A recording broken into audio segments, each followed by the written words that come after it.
Hi മക്കൾസ്, Nihal സാറാണ്. Christmas പരീക്ഷ എടുത്തെത്തിയിരിക്കുകയാണ്. എങ്ങനെയാണ് ക്രിസ്മസ് പരീക്ഷ, അല്ലെങ്കിൽ ഇത്തവണ 9th ചോദ്യങ്ങളൊക്കെ ഏത് രീതിയിലാണ് വരിക? നിങ്ങൾ ചിലപ്പോൾ ടെൻഷൻ അടിച്ചിരിക്കുകയായിരിക്കും. അതുപോലെ തന്നെ ഞങ്ങളും ചില ടെൻഷനിലാണ്. എങ്ങനെയൊക്കെയാണ് എൻ്റെ മക്കൾക്ക് പഠിപ്പിച്ചു കൊടുക്കുക, ഏതെല്ലാം രീതിയിലായിരിക്കും ചോദ്യങ്ങൾ ചോദിക്കുക, ഏതൊക്കെ പോർഷൻസ് ആണ് ഡിലീറ്റ് ചെയ്തിട്ട് എൻ്റെ മക്കൾക്ക് പഠിപ്പിച്ച് കൊടുക്കേണ്ടത് ഇങ്ങനെ ആലോചിച്ചിരിക്കുന്ന സമയത്ത് എനിക്കൊരു കാര്യം ഓർമ്മ വന്നത്. നിർബന്ധമായി നിങ്ങൾ പഠിച്ചിരിക്കുക. നിങ്ങളുടെ പരീക്ഷാ പേപ്പറിൽ ഏറ്റവും കൂടുതൽ തവണ, അല്ലെങ്കിൽ ഏറ്റവും കൂടുതൽ ഇനി വരാനിരിക്കുന്ന പരീക്ഷാ പേപ്പറിൽ വരാൻ സാധ്യതയുള്ള ഒരു ചോദ്യമായിട്ട് എനിക്ക് തോന്നിയൊരു ചോദ്യമാണ്, എങ്ങനെയാണ് നമുക്ക് മെഷേഴ്സ് ഓഫ് അല്ല method of measuring national income, ദേശീയ വരുമാനം എങ്ങനെയാണ് മക്കളെ കാൽക്കുലേറ്റ് ചെയ്യുക എന്നുള്ളത്. നിർബന്ധമായും ഈ 3 മെത്തേഡ് നിങ്ങൾ പഠിച്ചിരിക്കണം. ഇത് വരാനിരിക്കുന്ന ക്രിസ്മസ് പരീക്ഷയ്ക്ക് ഒരു 5 മാർക്കിന്റെ ചോദ്യമായിട്ട് എസ് ആയിട്ട് വേണമെങ്കിൽ ചോദിക്കാം, അല്ലാതെ ഷോർട്ട് എസ് ഒക്കെ ആയിട്ട് ചെറിയ രീതിയിലൊക്കെ ഈ ചോദ്യങ്ങൾ ചോദിക്കും. അപ്പോൾ ഈ 3 മെത്തേഡും എൻ്റെ മക്കൾ നിർബന്ധമായും പഠിച്ചിരിക്കണം. നാഷണൽ ഇൻകം കാൽക്കുലേഷന്റെ ആ 3 രീതികൾ പഠിക്കുക. നിങ്ങൾ എന്ത് ചെയ്യാൻ പാടില്ല, എക്സാമിന് പോകാൻ വേണ്ടി പാടില്ല എന്ന് മാത്രം സൂചിപ്പിച്ചുകൊണ്ട് പറഞ്ഞുകൊണ്ട് പരിപാടി തുടങ്ങാൻ വേണ്ടി പോവാണ്. 3 മെത്തേഡ് ഉണ്ട്. ഒന്നാമതാണ് പ്രൊഡക്റ്റ് മെത്തേഡ്. മലയാളത്തിൽ നമ്മൾ വിളിക്കും ഉൽപ്പന്ന രീതി എന്ന് വിളിക്കും അല്ലെ. പ്രൊഡക്റ്റ് മെത്തേഡ് ഉണ്ട്, പ്രൊഡക്റ്റ് മെത്തേഡ് അഥവാ ഉൽപ്പന്ന രീതി. രണ്ടാമത് ഇൻകം മെത്തേഡാണ്, വരുമാന രീതി. മൂന്നാമത് എക്സ്പെൻഡിച്ചർ മെത്തേഡ്, ചെലവ് രീതി. ഈ 3 രീതിയിലാണ് നാഷണൽ ഇൻകം, ദേശീയ വരുമാനം. എന്താ ദേശീയ വരുമാനം എന്ന് പറഞ്ഞാൽ നമ്മുടെ രാജ്യത്തിന്റെ ഒരു ഫൈനാൻഷ്യൽ ഇയറിൽ മൊത്തം വരുമാനത്തെ എന്ന് വിളിക്കുന്ന പേരാണ് എന്താ, ഗ്രോസ് ഡൊമസ്റ്റിക് പ്രൊഡക്റ്റ് നമ്മൾ വിളിക്കാറുണ്ട്, അല്ലെങ്കിൽ നമ്മൾ എന്ത് വിളിക്കും, നാഷണൽ ഇൻകം, ദേശീയ വരുമാനം നമ്മൾ വിളിക്കാറുണ്ട് അല്ലെ. നോക്കാം നമുക്ക് ആദ്യം പ്രൊഡക്റ്റ് മെത്തേഡ് എന്താണ്. പ്രൊഡക്റ്റ് മെത്തേഡ് ഉൽപ്പന്ന രീതി എന്ന് പറഞ്ഞു കഴിഞ്ഞാൽ, നമ്മളൊരു രാജ്യത്ത് ഒരു സാമ്പത്തിക വർഷത്തിൽ എന്തൊക്കെ ഉൽപ്പന്നങ്ങൾ നമ്മൾ നിർമ്മിച്ചോ ആ ഉൽപ്പന്നങ്ങളുടെ എല്ലാം കൂടി തുകയാണ്, അല്ലെങ്കിൽ ആ ഉൽപ്പന്നങ്ങളൊക്കെ ആഡ് ചെയ്ത് നമ്മൾ എന്ത് കണക്കാക്കുക, ദേശീയ വരുമാനം കണക്ക്. സിമ്പിൾ ആണ്. നോക്ക് നിങ്ങൾ, this is a method to calculate national income by adding the value of all the final goods and services produced in the primary, secondary and tertiary sector. ഒരു സാമ്പത്തിക വർഷത്തിൽ എന്താണ് നമ്മുടെ 3 sectors, primary, secondary, tertiary sector, 3 മേഖലകളല്ലേ. ഈ 3 മേഖലകളിലുമായി നിർമ്മിച്ച എല്ലാ final product, നമുക്ക് വിൽക്കാൻ റെഡി ആയിട്ടുള്ള, വാങ്ങാൻ ഉപയോഗിക്കാൻ റെഡി ആയിട്ടുള്ള എല്ലാ സാധനങ്ങളെയും ഫൈനൽ ഗുഡ്സിന്റെ പണത്തിന്റെ മൂല്യം ആഡ് ചെയ്യുന്ന. അപ്പൊ ഇതിന്റെ ഇക്വേഷൻ വെച്ച് എളുപ്പത്തിൽ പഠിക്കാം. ഈ ഇക്വേഷൻ നിങ്ങൾ പഠിച്ചിരിക്കണം. എന്താ ഫൈനൽ ഗുഡ് എന്ന് പറഞ്ഞാൽ, എന്താ ഫൈനൽ ഗുഡും ഇന്റർമീഡിയറ്റ് ഗുഡും നിങ്ങൾക്ക് അറിയില്ല. ഫൈനൽ ഗുഡ് എന്താ, ദാറ്റ് റെഡി ടു യൂസ്. അതിന് ഒന്നും ചെയ്യാനില്ല, അതെല്ലാം റെഡിയാണ്. ഇപ്പൊ നമ്മളൊരു കടയിൽ പോകുന്ന ഒരു പാക്ക് ബിസ്ക്കറ്റ് വാങ്ങിയാൽ വേഗം പൊട്ടിച്ച് കഴിക്കാം, അത് റെഡിയാണ്, വേറെ ഒന്നും ചെയ്യാനില്ല. അത്രയും ഗുഡ്. അതായത് ഒരു പേന വാങ്ങി ഉപയോഗിക്കാം, അങ്ങനെ ഉപയോഗിക്കാൻ റെഡി ടു യൂസ് ആയി നിൽക്കുന്ന, ഉപയോഗിക്കാൻ റെഡി ആയി നിൽക്കുന്ന സാധനം നമ്മൾ എന്ത് വിളിക്കാം, ഫൈനൽ ഗുഡ് എന്ന് വിളിക്കാം. അപ്പോൾ നമ്മളെ പ്രൊഡക്റ്റ് മെത്തേഡിൽ, അല്ലെങ്കിൽ എന്താണ് ഉൽപ്പന്ന രീതിയിൽ, ഒരു രാജ്യത്തിന്റെ സാമ്പത്തിക വർഷത്തിൽ നിർമ്മിക്കപ്പെട്ട എല്ലാ അന്തിമ സാധനങ്ങളുടെയും വില ആഡ് ചെയ്ത് നമ്മൾ എന്ത് കണക്കാക്കുക, പിന്നെ വാല്യൂ ആഡ് ചെയ്തിട്ടാണ് നമ്മൾ ഇത് കണക്കാക്കുക. പിന്നെ ഇത് കണക്കാക്കുക, നാഷണൽ ഇൻകം കണക്കാക്കുക. എന്തൊക്കെയാ ഒന്നാമത് നോക്ക്, നിങ്ങൾ ഈ ഇക്വേഷൻ നോക്ക്. ഈ എക്സ് എന്ന് കണ്ട് നിങ്ങൾ പേടിക്കരുത്.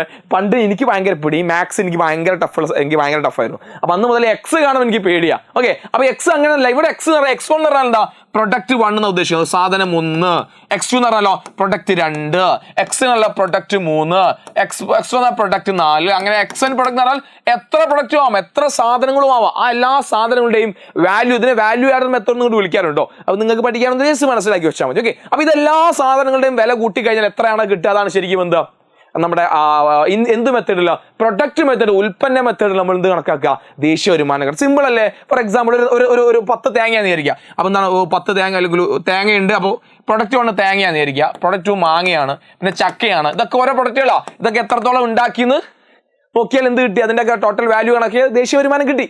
ആ രീതിയിലാണ് സിമ്പിളായി എന്തിൽ നമ്മൾ ദേശീയ വരുമാനം കണക്കാക്കുക, ഉൽപ്പന്ന രീതി. രണ്ടാമത്തെ രീതിയിൽ ഇൻകം മെത്തേഡാണ്. ഇൻകം മെത്തേഡ് എന്ന് പറഞ്ഞാൽ വരുമാന രീതി. വരുമാനം എന്താ വരുമാനം? According to income method, the national income is the sum of the total of the income generated by the land, labour, capital and organisation from the rent, wage, interest and profit. അതായത് ഒരാൾക്ക് എങ്ങനെയൊക്കെ വരുമാനം കിട്ടുക, ഒരാൾക്ക് ഏതെല്ലാം രീതിയുടെ വരുമാനം കിട്ടും. വരുമാനം എന്ന് പറഞ്ഞാൽ ഫാക്ടേഴ്സ് ഓഫ് പ്രൊഡക്ഷന് കിട്ടുന്ന റിവാർഡാണ് ശരിക്കും വരുമാനം എന്ന് പറഞ്ഞാൽ. എന്താ ഫാക്ടേഴ്സ് ഓഫ് പ്രൊഡക്ഷൻ? എന്താണ് ഉൽപാദന ഘടകങ്ങൾ എന്ന് പറഞ്ഞാൽ, ഒരു പ്രൊഡക്ഷൻ നടത്തണമെങ്കിൽ, ഒരു ഉൽപാദനം നടത്തണമെങ്കിൽ, ഞാനൊരു ബിസ്ക്കറ്റ് കമ്പനി തുടങ്ങാമെന്ന് വിചാരിക്കുക, അല്ലെങ്കിൽ എന്ത് കമ്പനി, ഒരു സോപ്പ് പൊടി ഉണ്ടാക്കുന്ന കമ്പനി ആയിക്കോട്ടെ, അല്ലെങ്കിൽ വലിയ ടെക്സ്റ്റൈൽസ് കമ്പനി ആയിക്കോട്ടെ, ഇതിനൊക്കെ കമ്പനിയാണോ, ഈ കമ്പനിയൊക്കെ കൃത്യമായ രീതിയിൽ വർക്ക് ചെയ്യണമെങ്കിൽ അതിന് ഉൽപാദക ഘടകം വേണം. എന്താ ഉൽപാദക ഘടകങ്ങൾ? Factors of production. അതാണ് നമ്മൾ പറഞ്ഞ ലാൻഡ് വേണം, ലേബർ വേണം, ക്യാപിറ്റൽ വേണം, ഓർഗനൈസേഷൻ വേണം. ഇതിന് വിളിക്കുന്ന പേരാണ് എന്താ, ഫാക്ടേഴ്സ് ഓഫ് പ്രൊഡക്ഷൻ. ഈ ഫാക്ടേഴ്സ് ഓഫ് പ്രൊഡക്ഷൻ നമ്മൾ വാങ്ങുമ്പോൾ അവർക്ക് നമ്മൾ എന്തോ തിരിച്ചു കൊടുക്കാറുണ്ടല്ലോ. ഫോർ എക്സാമ്പിൾ നോക്കൂ, ലാൻഡിന് നമ്മൾ എന്ത് കൊടുക്കും, ഭൂമിക്ക് എന്ത് കൊടുക്കും, നമ്മൾ റെന്റ് കൊടുക്കാറുണ്ട് അല്ലെ. ഭൂമിക്ക് നമ്മൾ റെന്റ് കൊടുക്കാറുണ്ട്. അതുപോലെ തന്നെ പണിക്കാർക്ക്, ലേബേഴ്സിന് നമ്മൾ എന്ത് കൊടുക്കും, വേജ് കൊടുക്കാറുണ്ട്. അതുപോലെ ക്യാപിറ്റൽ, നമ്മുടെ മൂലധനം, നമ്മൾ ബാങ്കിൽ നിന്ന് പൈസ കടമെടുക്കുക, അത് നമ്മൾ ഇൻട്രസ്റ്റ് കൊടുക്കണ്ടേ. അതുപോലെ തന്നെ മൂലധനത്തിന് നമ്മൾ എന്ത് ചെയ്യണം, ഇൻട്രസ്റ്റ് കൊടുക്കണം. അത് ബാങ്കിൽ നിന്നാണെങ്കിലും നമ്മളെ പൈസ ആണെങ്കിലും. അതുപോലെ എന്താണ്, പിന്നെ ഓർഗനൈസേഷൻ, ഇതിന്റെ സംഘാടനം എന്താ കിട്ടുക, സംഘാടനം കിട്ടുന്നതാണ് ലാഭം. ഈ ഈ 4 കാര്യങ്ങൾ ആഡ് ചെയ്ത് കഴിഞ്ഞാൽ നമുക്ക് എന്ത് കിട്ടും? നമ്മളെ നാഷണൽ വരുമാനം കിട്ടും, ദേശീയ വരുമാനം കിട്ടും. അപ്പൊ നാഷണൽ ഇൻകം എന്തൊക്കെ ആഡ് ചെയ്തിട്ടാ? നമ്മുടെ റെന്റ് അല്ലേ, നോക്കി നിങ്ങൾ ആണ് വാടക, കൂലി, പലിശ, ലാഭം, ഈ 4 കാര്യങ്ങൾ ആഡ് ചെയ്താൽ മതി അല്ലേ. അതാ വേജ്, റെന്റ് വാടക കൂട്ടണം, പിന്നെന്താ വേജ് കൂലി കൂട്ടണം, പലിശ കൂട്ടണം, ലാഭം, ഈ 4 അങ്ങോട്ട് ആഡ് ചെയ്ത് എന്ത് കിട്ടി? ദേശീയ വരുമാനം കിട്ടി. That's all you know. Simple അല്ലടാ. ലാസ്റ്റ് മെത്തേഡ് നോക്കാം. ലാസ്റ്റ് മെത്തേഡ് എക്സ്പെൻഡിച്ചർ മെത്തേഡ്, ചെലവ് രീതിയാണ്. ഇവിടെ ഫുള്ള് ചെലവ്, അവിടെ വരുമാനം നമ്മൾ നോക്കൂല. ഗവൺമെന്റ് നടത്തുന്ന ചെലവുകൾ, എന്തൊക്കെ ചെലവുകളാണ് ഗവൺമെന്റ് ഒരു വർഷം നമുക്ക് വേണ്ടി നടത്തുന്നത് നോക്കി നിങ്ങൾ. In this method the national income is calculated by adding together all the expense incur the purchase of goods and service, carry out the various economic activities. ഓരോ മേഖലയിലെയും എക്കണോമിക് ആക്ടിവിറ്റീസിന് വേണ്ടി ചെലവാക്കി ഒരുപാട് പൈസ ഉണ്ട്. എന്തൊക്കെയാണ് പൈസകൾ നോക്കി നിങ്ങൾ. The total expenditure on the economy include the government expenditure as well as the net export value besides the consumption expenditure and investment expenditure. എല്ലാതരം ചെലവുകളും ഒരു എക്കോണമിയിൽ ഒരു വർഷം എന്തെല്ലാം ചെലവുകൾ വന്നോ, ഗവൺമെന്റ് ചെലവായിക്കോട്ടെ മറ്റെല്ലാ ചെലവുകളും ആ വർഷം വന്ന എല്ലാ എക്സ്പെൻസും ആഡ് ചെയ്ത് കഴിഞ്ഞാൽ കിട്ടും. ഇനി എന്തൊക്കെ എക്സ്പെൻസ് ആണ്? അത്രയും കാര്യങ്ങളാണ്. ഒന്ന് നമ്മളെ എന്താണ് കൺസംഷൻ എക്സ്പെൻഡിച്ചർ ഉണ്ട്, ഉപഭോഗ ചെലവ്. നമ്മൾ സാധനങ്ങൾ വാങ്ങാൻ വേണ്ടി പൈസ ചെലവാക്കുന്നില്ലേ, അതിനെ വിളിക്കുന്നവരാണ് കൺസംഷൻ എക്സ്പെൻഡിച്ചർ, ഉപഭോഗ ചെലവ്. രണ്ടാമതാണ് മക്കളെ നോക്കി നിങ്ങൾ. രണ്ടാമത് ഇൻവെസ്റ്റ്മെന്റ് എക്സ്പെൻഡിച്ചർ, ഇൻവെസ്റ്റ്മെന്റ് നിക്ഷേപ ചെലവ്. നമ്മൾ പല രീതിയിൽ നിക്ഷേപങ്ങൾ നടത്താറില്ലേ. ചിലപ്പോൾ ഒരു പുതിയ സംരംഭം തുടങ്ങാനായിരിക്കാം, ബാങ്കിൽ നിക്ഷേപമായിരിക്കാം, നമ്മൾ പലതും ബിസിനസ് ഒക്കെ നിക്ഷേപിക്കാറില്ല, അതാ നിക്ഷേപ ചെലവ് എന്ന് പറഞ്ഞാൽ. അതുപോലെ തന്നെ ഗവൺമെന്റ് എക്സ്പെൻഡിച്ചർ, സർക്കാർ കുറെ പൈസ ചെലവാക്കാറുണ്ടല്ലോ നമുക്ക് വേണ്ടിയിട്ട്, അതും എന്താണ് ഗവൺമെന്റ് എക്സ്പെൻഡിച്ചർ ആണത്. അതുപോലെ തന്നെ നമ്മൾ എന്താണ് പിന്നെ ഇവിടെ നോക്കി നിങ്ങൾ എക്സ് മൈനസ് എം എന്ന് പറഞ്ഞാൽ ഇറക്കുമതി മൈനസ് അഥവാ എന്താണ് കയറ്റുമതി. ഇറക്കുമതിയും കയറ്റുമതിയും തമ്മിലുള്ള വ്യത്യാസം ഉണ്ടല്ലോ, അതും കൂടി ആഡ് ചെയ്ത് കഴിഞ്ഞാൽ നമുക്ക് എന്ത് കിട്ടി? നമ്മുടെ എക്സ്പെൻഡിച്ചർ മെത്തേഡിൽ നമുക്ക് എന്ത് കാണാൻ സാധിക്കും? നാഷണൽ ഇൻകം കാണാൻ വേണ്ടി സാധിക്കും. അതൊക്കെയാ. അപ്പൊ കൺസംഷൻ എക്സ്പെൻഡിച്ചർ ആഡ് ചെയ്ത് കൊടുക്കുക. അതിന്റെ കൂടെ എന്തൊക്കെ ആഡ് ചെയ്യണം നോക്കി നിങ്ങൾ.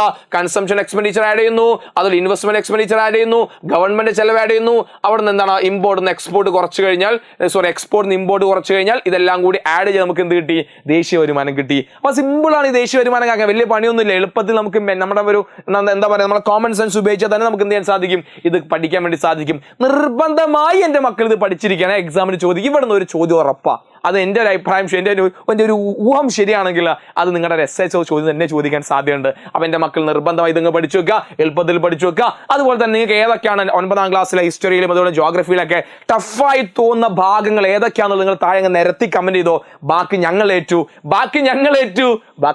ഏറ്റിരിക്കുകയാണ്. അപ്പോൾ ലൈവ് സീരീസ് ഒക്കെ തുടങ്ങാൻ വേണ്ടി പോവാണ്. അപ്പോൾ അതുപോലെ നമ്മുടെ പിന്നെന്താണ് നമ്മളെ സ്റ്റഡി പ്ലാനുകൾ വരാൻ വേണ്ടി പോകുന്നുണ്ട്. ഒക്കെ ഇടയ്ക്കിടയ്ക്ക് നിങ്ങൾ ചെയ്യേണ്ട പരിപാടി എന്താണോ, നമ്മുടെ ചാനൽ ഇങ്ങനെ കയറി നോക്കുക, എഡ്യൂപോണിന്റെ ചാനൽ ഇങ്ങനെ കയറി നോക്കുക. അത് തന്നെയാണ് നിങ്ങൾ ഈ പരീക്ഷാ സമയത്ത് നിങ്ങൾ ചെയ്യേണ്ട പരിപാടി. യൂട്യൂബ് തുറന്ന് വേറെ റീൽസോ കാര്യങ്ങളൊന്നും നോക്കണ്ട, വേഗം എഡ്യൂപോണിന്റെ ചാനലിൽ കയറുക. നിങ്ങൾക്ക് വേണ്ടത് ഞങ്ങൾ അവിടെ എന്തെങ്കിലും ഒരു സാധനം നിങ്ങൾക്ക് വേണ്ടത് അവിടെ ഉണ്ടായിരിക്കും. റെഡി? അപ്പോൾ അടുത്തൊരു വീഡിയോസ് കാണുന്നവരെ, ലൈവ് സീരീസിൽ കാണുന്ന മക്കളെ ഓൾ ദി വെരി ബെസ്റ്റ്. നന്നായി പഠിക്കുക, നല്ല മക്കളായി പഠിക്കുക. ബൈ.